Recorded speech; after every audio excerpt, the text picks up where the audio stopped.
ပြီးခဲ့တဲ့စနေညမှာ Dominic Szoboszlai တွင်လိုက်တဲ့ဒီဂိုးက Roberto Carlos တောင်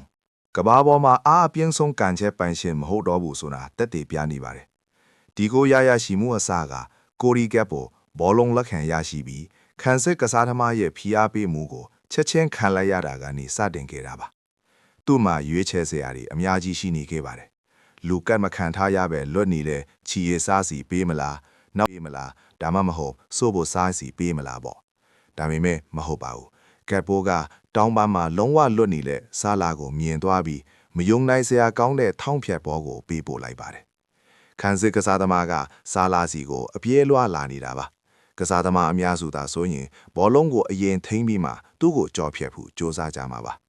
ဆာလာကတော့အချိန်ဖြုံးမနေတော့ပါဘူးသူကဆိုဘိုစလိုင်းစီကိုကဘာအစ်စ်မီဘောလုံးပေးဖို့မျိုးနဲ့ချက်ချင်းပေးလိုက်ပါတယ်အဲ့ဒီနောက်မှာတော့ဆိုဘိုစလိုင်းကဒုံးကြီးတစင်းလိုပြင်းထန်တဲ့ကန်ချက်ကိုပစ်လွတ်လိုက်တာပါ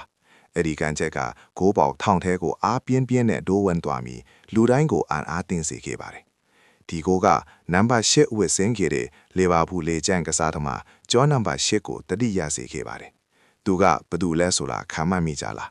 ကွန်မန့်မှာရေးပေးခဲ့ပြီးတင်တို့ရဲ့ဘောလုံးဘဟုတတကိုတက်တည်ပြလိုက်ကြပါဦး